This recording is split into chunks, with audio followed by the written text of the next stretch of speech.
Avant de lire dans la parole de Dieu, on va prendre un moment pour prier, Seigneur. Père Céleste, au nom précieux du Seigneur Jésus-Christ, nous voulons maintenant venir devant toi avant d'ouvrir ta sainte parole. Et Père, on te remercie qu'encore ce soir, c'est un jour de grâce. Et on sait par ta parole que c'est ton désir que les pécheurs entendent la bonne nouvelle, l'Évangile.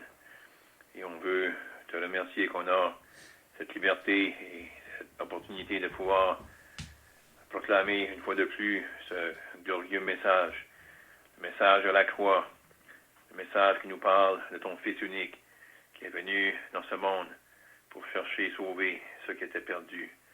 Père, on te remercie pour ce qu'il a accompli à la croix et on te remercie qu'aujourd'hui, tous ceux qui croient en lui reçoivent par son nom le pardon de leurs péchés. On va donc, Père, te prier que tu puisses bénir ta parole qui va être lue et accorder de l'aide dans l'annonce de l'Évangile, qu'on pourrait avoir la joie d'entendre bientôt que tu aurais sauvé les pécheurs parmi ceux qui sont avec nous ce soir. On te prie ces choses au nom du Seigneur Jésus-Christ. Amen.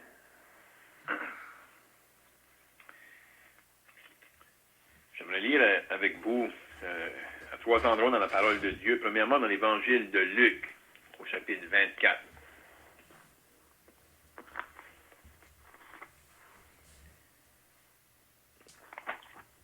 Luc chapitre 24, et on va lire à partir du verset 44.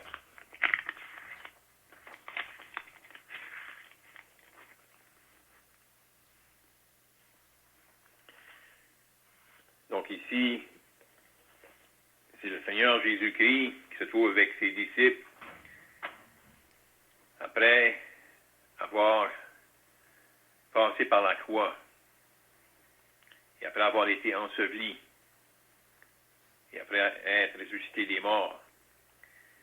Donc on peut lire dans l'Évangile de Luc, chapitre 24, et au verset 44, « Puis il leur dit, c'est là ce que je vous disais lorsque j'étais encore avec vous, qu'il fallait que s'accomplisse tout ce qui est écrit de moi dans la loi de Moïse, dans les prophètes et dans les psaumes. » Alors il leur ouvrit l'esprit, afin qu'ils comprennent les Écritures. Et il leur dit, « Ainsi il est écrit que le Christ souffrirait et qu'il ressusciterait des morts le troisième jour, et que la repentance et le pardon des péchés seraient prêchés en son nom à toutes les nations, à commencer par Jérusalem. » Maintenant, on pourrait aller dans le livre des Actes des Apôtres au chapitre 20.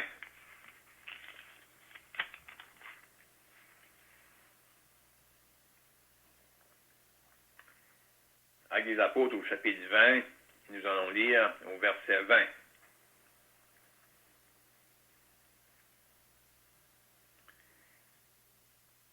Ici, c'est l'apôtre Paul qui s'adressait aux anciens de l'Église d'Éphèse. Il pouvait faire référence au message qu'il leur avait annoncé plusieurs années auparavant, lorsqu'il était allé là avec l'Évangile. Et on peut lire ces paroles, « Vous savez que je n'ai rien caché de ce qui vous était utile, et que je n'ai pas craint de vous prêcher et de vous enseigner publiquement et dans les maisons, annonçant aux Juifs et aux Grecs la repentance envers Dieu et la foi en notre Seigneur Jésus-Christ. »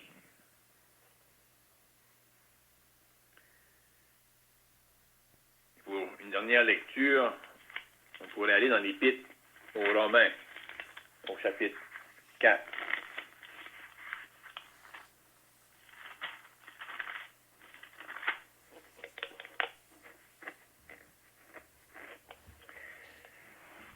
Romains, chapitre 4.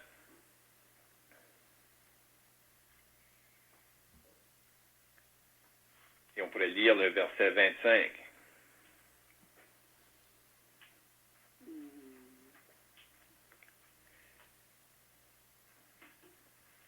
Vraiment, on pourrait lire à partir du verset 23 pour avoir un peu le contexte. Ça nous dit, il faisait référence à Abraham qui avait cru en Dieu.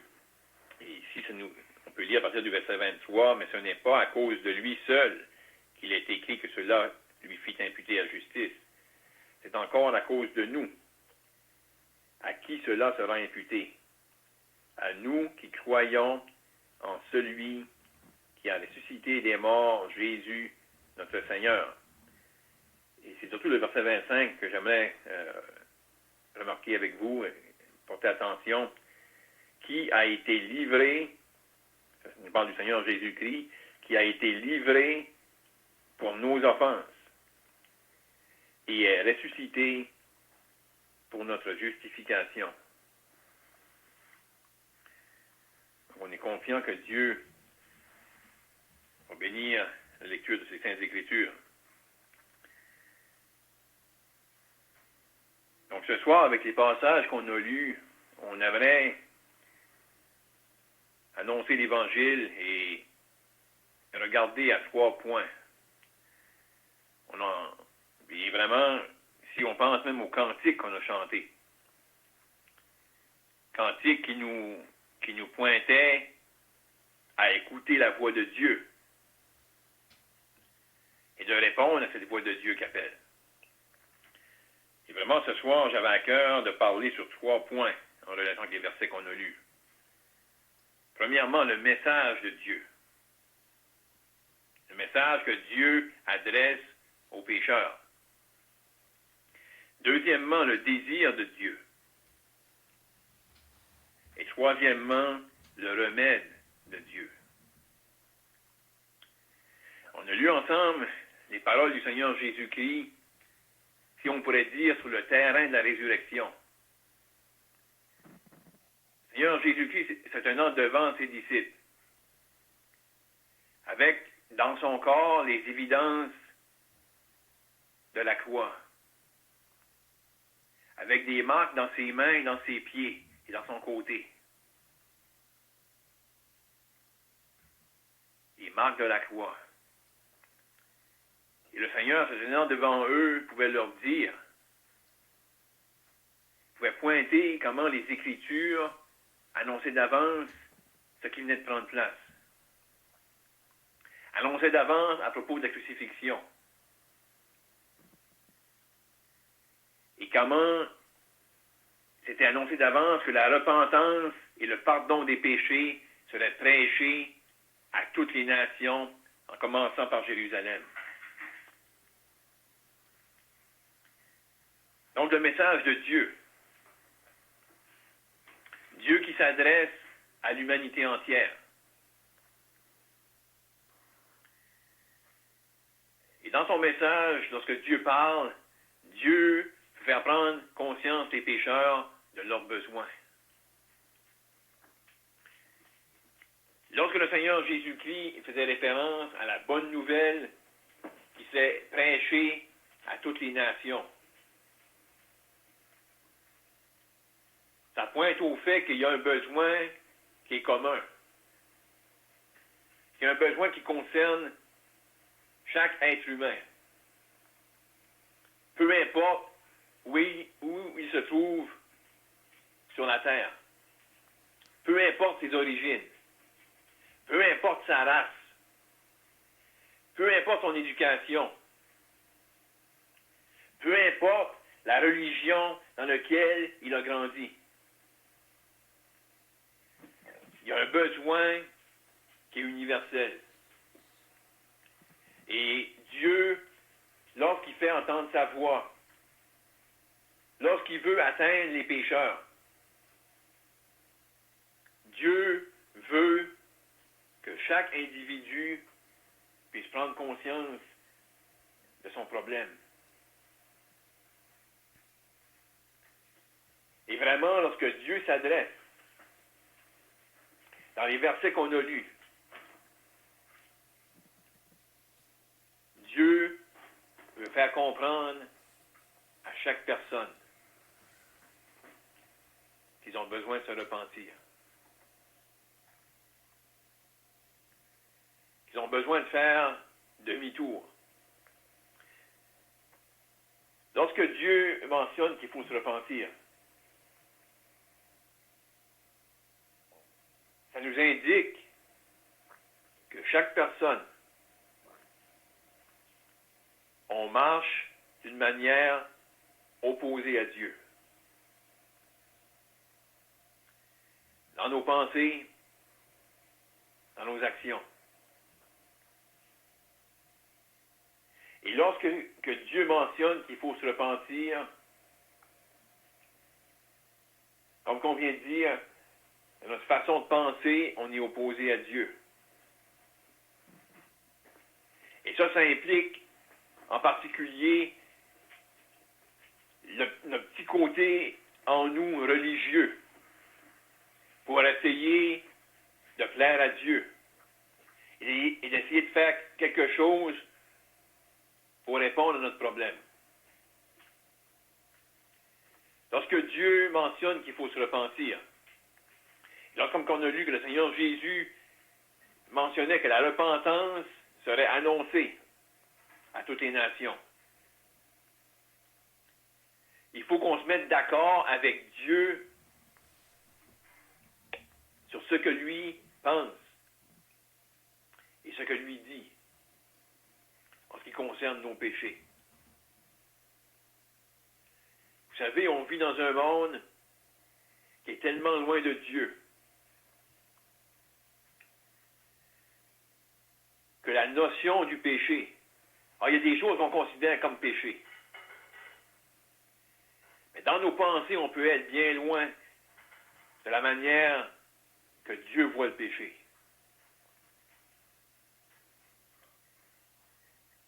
Lorsque ça mentionne qu'il faut se repentir, il faut regarder qu'est-ce que Dieu dit. Parce que vous savez qu'est-ce que Dieu dit dans la Bible, dans les Saintes Écritures. Ça reflète qu'est-ce que Dieu pense. Il s'est révélé à nous.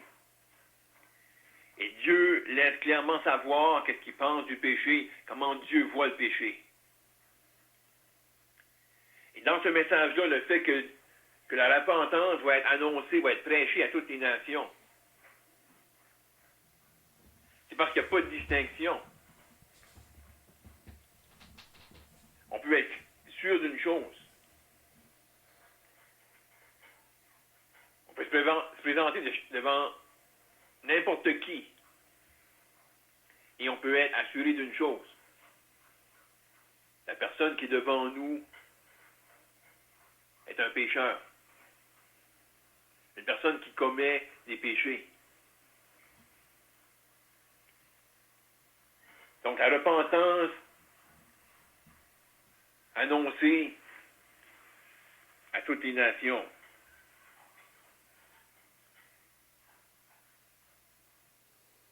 Donc, si on pose la question ce soir, en ce qui concerne tes péchés, comment est-ce que tu vois tes péchés?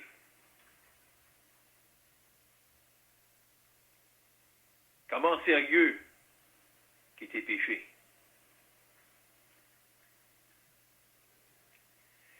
Lorsqu'on lit la Bible, comme on a mentionné, on voit clairement qu'est-ce que Dieu pense du péché. On a senti ce soir qu'est-ce qui va arriver à des pécheurs qui vont mourir dans leur péché. Ils vont être jetés dans les temps de feu. Un lieu que le Seigneur Jésus-Christ a mentionné, qui avait été préparé pour le diable et pour ses anges. Mais un endroit où les pécheurs qui vont mourir dans leur péché vont aller.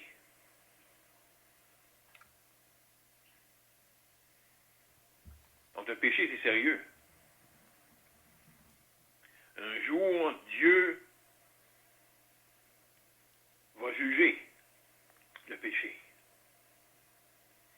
Et ce soir, Dieu cherche à réveiller chaque individu en ce qui concerne ses péchés et la gravité de ses péchés et les conséquences de ses péchés.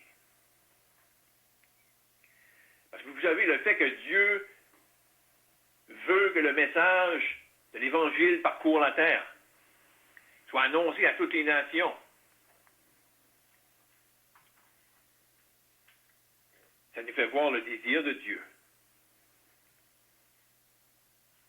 Dieu ne veut pas que les pécheurs aboutissent dans ce lieu-là. Un lieu de tourment. Un lieu où les pécheurs vont souffrir à cause de leurs péchés.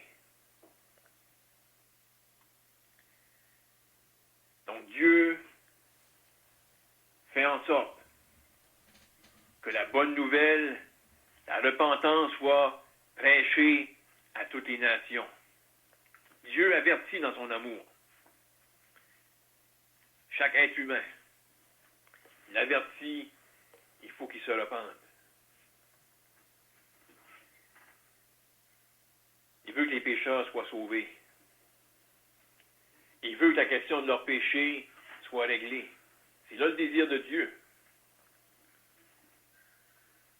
On aurait pu lire ailleurs comment le Seigneur Jésus-Christ pouvait dire « Dieu, en effet, n'a pas envoyé son Fils dans le monde pour qu'il juge le monde, mais pour que le monde soit sauvé par lui. » Présentement, qu'est-ce que Dieu veut pour chaque individu? C'est qu'il soit sauvé. Que la question de ses péchés puisse être réglée une fois pour toutes. Lorsqu'on regarde ce que la Bible dit, qu'est-ce que Dieu a à dire envers les pécheurs? Et on l'a lu, comment l'apôtre Paul, qui est allé avec le message de l'Évangile, il pouvait dire qu'il n'y avait rien caché de ce qui leur était utile. Bien entendu, en ce qui concerne le salut. Parce que l'apôtre Paul a enseigné beaucoup de choses. Comment ensuite se conduire et plaire à Dieu. Mais en ce qui concerne le salut, l'apôtre Paul pouvait dire comment il pouvait, en toute liberté, avoir prêché aux Juifs comme aux Grecs, aux Juifs comme aux païens, toute autre nation. Il avait prêché la repentance envers Dieu et la foi en notre Seigneur Jésus-Christ. Donc ça nous amène à notre dernier point.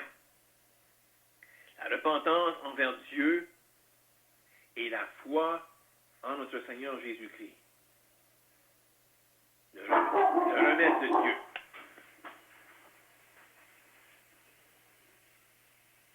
Pourquoi la foi en notre Seigneur Jésus-Christ? On a lu ensemble comment le Seigneur Jésus a été livré pour nos offenses et est ressuscité pour notre justification.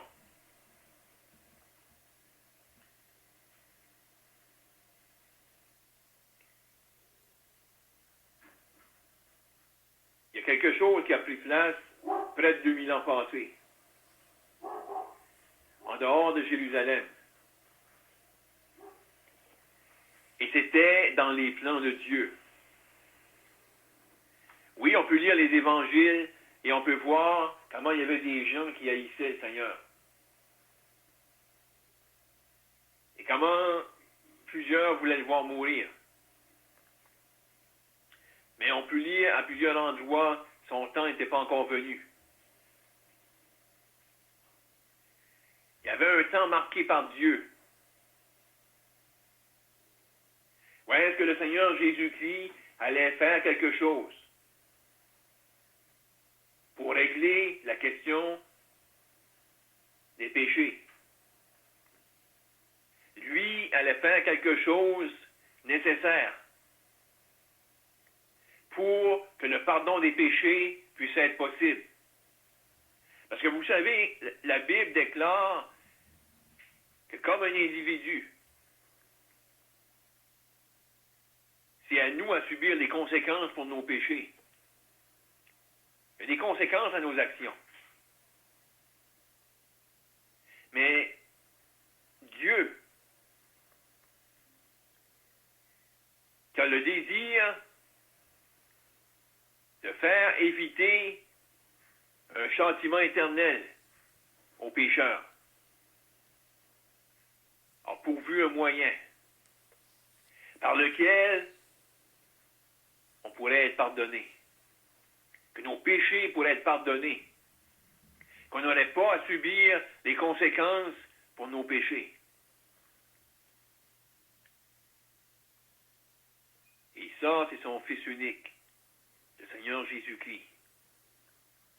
À la croix du Calvaire, lorsqu'il est allé là, lorsque lui qui avait la puissance sur les esprits impurs, lui qui pouvait dire à la mer de se calmer, lui qui pouvait dire aux morts de revenir à la vie, n'a offert aucune résistance. Il s'est livré entre les mains des pécheurs pour être attaché sur la croix. Lorsque le Seigneur Jésus-Christ était là sur la croix, il y a eu quelque chose qui a pris place entre lui et Dieu dans le ciel. Il y a un jugement qui a pris place à la croix à cause de nos péchés. On cite souvent les paroles du prophète Ésaïe, qui avaient été écrites longtemps d'avance, avant que le Seigneur Jésus-Christ vienne. Mais il était blessé pour nos péchés, brisé pour nos iniquités. Le châtiment qui nous donne la paix est tombé sur lui. Et c'est par ses meurtrissures que nous sommes guéris. L'apôtre Paul pouvait écrire, poussé par le Saint-Esprit, concernant le Seigneur Jésus-Christ, qui a été livré pour nos offenses et est ressuscité pour notre justification. Lorsque que Dieu l'a ramené à la vie, sorti de la tombe, il a déclaré au monde entier qu'il était satisfait de ce que son Fils avait accompli à la croix. Ressuscité pour notre justification, livré pour nos offenses. Le pardon des péchés est possible en lui. Dieu est prêt à pardonner un pécheur qui vient à la repentance, qui se met d'accord avec Dieu en ce qui concerne ses péchés. Et qu'est-ce que Dieu dit à propos de ses péchés et des conséquences de ses péchés. Et qui croit dans le Seigneur Jésus-Christ. Celui qui a été livré pour nos offenses. Il était à la croix à cause de nos péchés. Et aujourd'hui, le pécheur qui croit en lui, comme que c'est écrit ailleurs, reçoit par son nom le pardon des péchés. Non seulement ça, mais c'était écrit que tous les prophètes rendent de lui, personne d'autre, mais rendent de lui le témoignage que quiconque croit en lui reçoit par son nom le pardon des péchés. Voilà le message de Dieu. Voilà le désir de Dieu. Voilà le remède de Dieu pour un pécheur perdu. On ne sait pas ce soir à qui on s'adresse. Mais on est sûr d'une chose. Que si vous n'êtes pas encore sauvé, vous avez besoin d'être sauvé. Si vous êtes toujours dans vos péchés, vous avez absolument besoin du pardon de vos péchés. Il n'y a personne d'autre que Jésus-Christ qui peut vous les donner, qui peut vous accorder le pardon de vos péchés. C'est seulement lui qui est allé à la croix et qui a souffert pour vos péchés. seulement lui qui a enduré le jugement de Dieu à cause de nos péchés. Et ce soir, n'importe qui, n'importe quel pécheur, peu importe les péchés qu'il a commis, il y a un sauveur qui est prêt à sauver, qui est prêt à pardonner les péchés. On espère que ça va être le cas ce soir pour vous, qu'on pourrait se réjouir d'entendre que vous auriez venu à Dieu dans la repentance, que vous auriez cru dans son Fils, dans son œuvre accomplie à la croix, pour recevoir le pardon de vos péchés. On va terminer par la prière. Père Céleste, au nom du Seigneur Jésus-Christ, on veut, en terminant, te remercier pour ce temps que nous avons eu, une fois de plus, à annoncer cette bonne nouvelle de notre Seigneur Jésus-Christ, comment il est venu dans ce monde pour chercher et sauver ce qui était perdu. On te remercie, Père, pour son œuvre accomplie à la croix, et on te remercie qu'aujourd'hui, tous ceux qui croient en lui peuvent recevoir le pardon de leurs péchés. Et on veut donc te prier que ce soir, tu pourrais avoir parlé à quelqu'un, on pourrait se réjouir d'entendre que tu aurais sauvé. On te prie ces choses au nom du Seigneur Jésus-Christ. Amen. Amen.